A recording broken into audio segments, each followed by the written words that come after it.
हाय दोस्तों, स्वागत है आपका एक और व्लॉग में। आज का व्लॉग थोड़ा सा स्पेशल होने वाला है। स्पेशल इसलिए कि आज हमने डिसाइड किया है कि बुक फेयर में जाया जाए। ये जो दिल्ली के अंदर बुक फेयर चल रहा है, international book fair Bharat Mandapam में। वैसे प्लान तो हमारा कल जाने का था, पर कल दिल्ली के अंदर चुनाव थे तो इसलिए वहाँ पे बुक फेयर को कैंसिल कर दिया गया था। अभी मेरे ख्याल से 9 या 10 तारीख तक है, पर हमने सोचा है कि हम वीकेंड में ही थोड़ा जाएं वहाँ पर, क्योंकि वीकेंड में ना जाएं क्योंकि वीकेंड में काफ़ी ज़्यादा भीड़ होती है। और मेरे जो पुराने भी एक्सपीरियंस रहे हैं बुक फेयर में जाने के, तब हम जाते थे तो हम सोचते थे कि सैटरडे या संडे को जाएंगे, तो कुछ हो नहीं पाता था, इतनी ज़्यादा वहाँ भीड़ रहती है, आप ठीक से कई स्टॉल्स पे विजिट भी नहीं कर पाते हैं। और पिछली बार एक बुक फेयर में मैं लास्ट डे गया था, मैं सोचा चलो लास्ट डे होगा, तो लास्ट डे पता चला कि 2 बजे उन्होंने स्टॉल बंद करने चालू कर दिए और कुछ मिला ही नहीं वहाँ पर। तो अभी ये बुक फेयर शुरू हुआ था मंडे से, और मैं कोशिश कर संडे से शुरू हुआ था, लास्ट सैटरडे शुरू हुआ था एक्चुअली। तो सैटरडे संडे तो गए नहीं, वही वीकेंड जो मैंने बोला। मंडे भी नहीं जा पाए, ट्यूसडे भी नहीं जा पाए, वेडनेसडे भी नहीं जा पाए। इलेक्शन आज थर्सडे फाइनली जा रहे हैं, और आज मुझे ज्वाइन किया चिराग ने। चिराग ऑफिस से स्पेशली हाफ डे की छुट्टी लेके आया है। सो जाके देखते हैं कि क्या होता है बुक फेयर के अंदर, कौन कौन सी इंटरनेशनल बुक्स आई है। बुक्स क्या मतलब, कई देशों के वहाँ पे स्टॉल लगे हैं, जाके देखते हैं और कुछ डिस्काउंट वगैरह मिलता है, कुछ किताबें खरीदते हैं, जाके बताते हैं आपको कि कैसा है बुक फेयर का माहौल। और भारत मंडपम में भी जाने का ये हमारा तो पहले ही मौका है, जाके देखते हैं। आज मौसम भी अच्छा है, बारिश भी नहीं हुई है, तो वहाँ पानी भी नहीं भरा होगा, तो जाके देखते हैं। पहुँचते हैं भारत मंडपम और आपको बताते हैं कैसा है दिल्ली इंटरनेशनल बुक फेयर।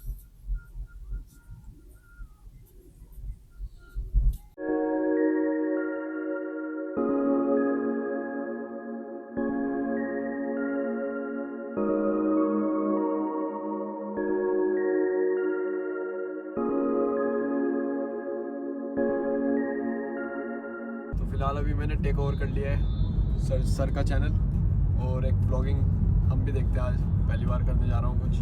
तो फिलहाल अभी हम जा रहे हैं दिल्ली की तरफ, नोएडा से दिल्ली की तरफ। एक्चुअली सर आए हैं ग्रेटर नोएडा से, मेरे को उठाया 62 नोएडा से, और अब हम जा रहे हैं दिल्ली मेरठ एक्सप्रेस वे पकड़कर सीधा दिल्ली भारत मंडपम। और ऑलमोस्ट हम पहुँच गए हैं, ITO के पास हैं। ITO के पास हम पहुंच चुके हैं, और आई थिंक ज़्यादा दूर नहीं है, इधर पास में ही है, 10 मिनट का रास्ता है।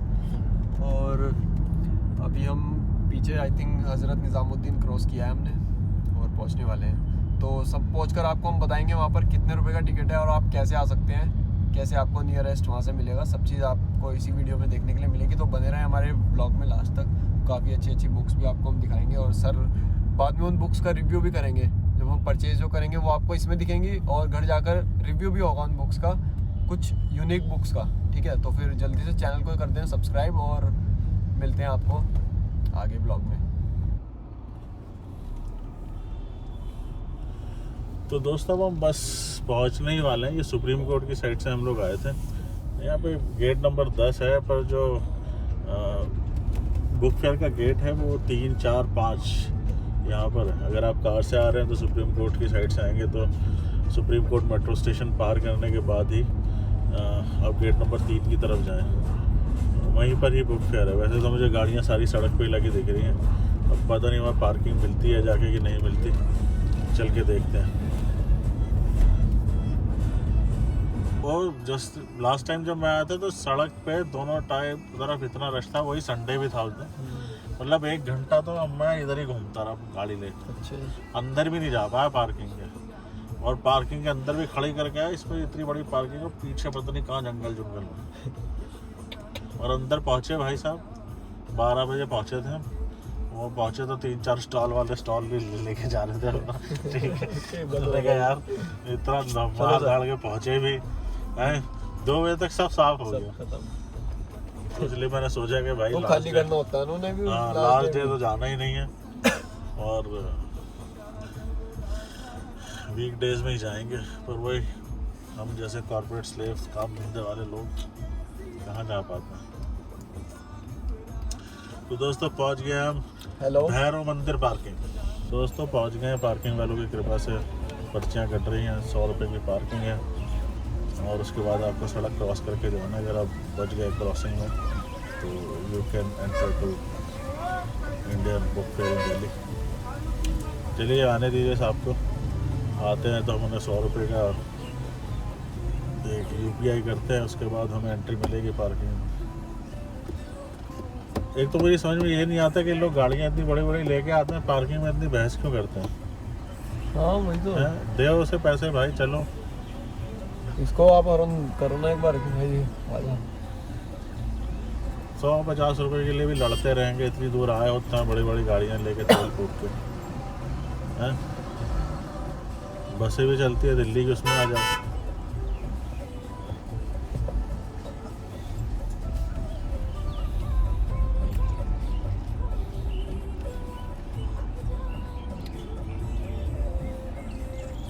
चलिए दोस्तों, मिलते हैं आपसे अब सड़क पार करके गेट के पास। तो दोस्तों, अपनी गाड़ी से आने के बाद भारत मंडपम में 100 रुपये की पार्किंग देने के बाद हमने 50 रुपये का ऑटो और किया ताकि हम गेट के सामने पहुंच सकें, क्योंकि प्रगति प्रधान भारतीय मंडपम में आम आदमियों के लिए तो पार्किंग नहीं है। पार्किंग थोड़ी साइड में बनाई गई है, आपको सड़क क्रॉस करके जाना पड़ता है, और वो क्रॉसिंग भी अब बंद है, इसलिए ऑटो लेना पड़ेगा। और उसके भी 50 रुपये दे के अब हम पूरी मेहनत करके फाइनली मंडपम पहुंच गए हैं। और अभी जाके हम लेते हैं टिकट, और टिकट लेके जाते हैं अंदर, और अंदर जाके फिर देखते हैं कि क्या सरकार ने हमारे लिए इंतजाम करके रखा है। दोस्तों, अब हम पहुंच गए भारत मंडपम, और हमने सोचा किताबें तो बाद में देखी जाएगी, पहले खाने के ऊपर फोकस किया जाए। चिराग जो है सुबह से बेचारा भूखा घूम रहा है, तो अब हम पहुंचे हैं कुछ खाने के लिए। क्या लिया जा रहा है भाई? भेलपुरी? नहीं, ये फ्रूट फ्राट तो नहीं।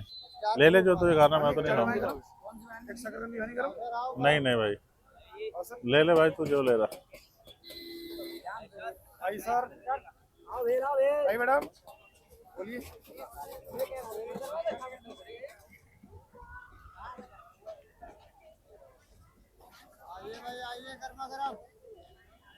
आ तो गए भारत मंडपम में, अब हमें लेना है यहाँ से टिकट, जो अब जाके वहाँ पे स्कैनर कहीं लगे, वहाँ से स्कैन हो जाएगा। 20 या 40 रुपए का है। अब इस पे ये तो नहीं लिखा है कि न्यू दिल्ली बुक फेयर 1 से 9 फरवरी, पर ये नहीं लगा कि कौन सा है, ये पहला है तो नहीं है, 10वां है कि 12वां है। भारत के रिपब्लिक के 75 ईयर्स लिखे हुए। रिपब्लिक को, देश को 75 साल हो गए कि 77 साल हो गए भाई? क्या? देश के रिपब्लिक के 75 साल हो गए कि 77 साल हो गए? 76। 76, तो ये 75 क्यों लिखा हुआ है? सेलिब्रेटिंग 75 ईयर्स कंप्लीट हुआ इंडिया एज अ रिपब्लिक। अच्छा, वो हाँ 1950 में लागू हुआ था संविधान, 25 हो गए, 75 साल हो गए। देश की आज़ादी को 77 साल हुए भाई साहब। 77। हाँ, 77। और ये रिपब्लिक को 75 हुए, जब हमारा संविधान लागू हुआ था, जिसके लिए बनाया जाता। खैर, अभी तो हम फोकस कर रहे हैं कि भेलपुरी के ऊपर, किताबों पे तो होता रहेगा फोकस।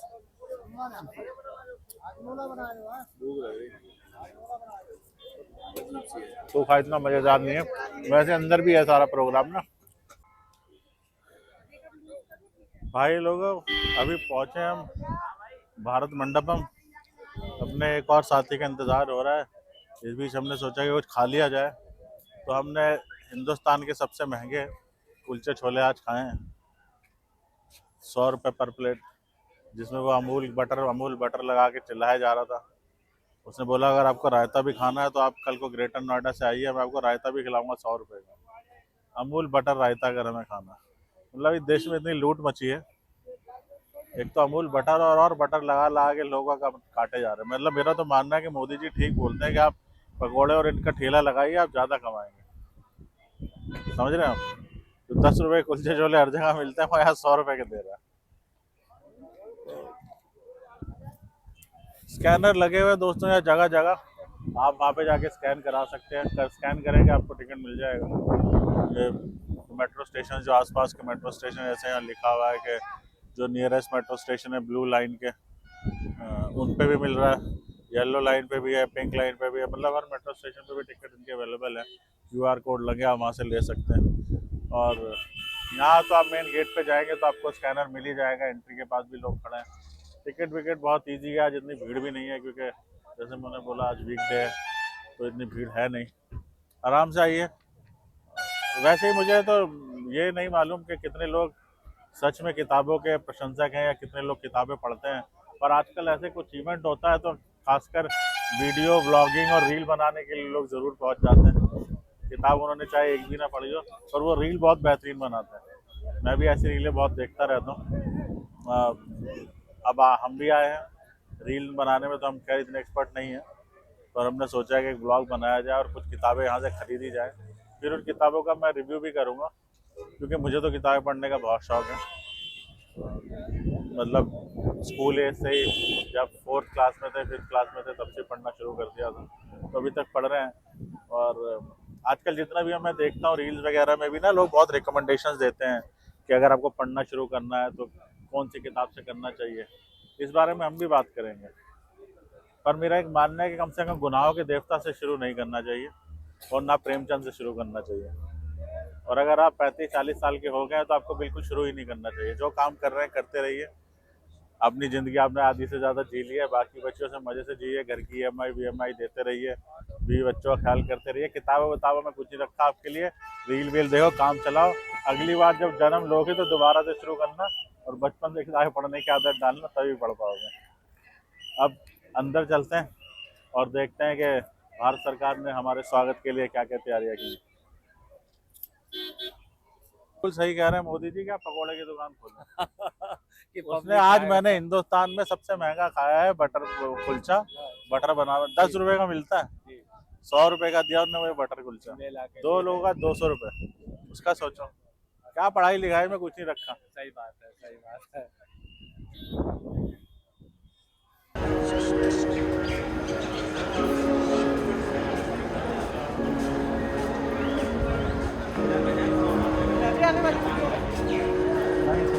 तो हम पहुंच गए बिल्कुल भारत मंडपम के अंदर, और ये जो सीढ़ियाँ है ना, रास्ता जो है बिल्कुल राम मंदिर की याद दिला रहा है मुझे। अभी कुछ दिन पहले मैं राम मंदिर गया था तो वहाँ भी ऐसी था, महिलाओं के लिए ये वाली लाइन और पुरुषों के लिए ये वाली लाइन। चलते हैं जरा लाइन क्रॉस करके, चेकिंग करा के। तो ये साइड में लगे हुए Gomti book festival river front Lucknow 2004, मतलब पिछले साल का, अभी नवंबर में होगा लखनऊ में, नीचे लिखा नवंबर 25। अब हम आ गए हैं चेकिंग, देखते हैं, चेक करते हैं क्या करते हैं हमारा। दोस्तों अब हम पहुंच गए अंदर, और यहाँ पर है हॉल नंबर 5, हॉल नंबर 6 और शायद हॉल नंबर 4। 4 हॉल थे ना? वो लिखा है सामने, हाँ, सेकंड। ये सामने लिखा हुआ है जी, थर्ड। सेकंड हॉल चलो में आगे क्या चलो, क्या वो है। दिखा देंगे। Heritage product, welcome to new Delhi book fair 2025।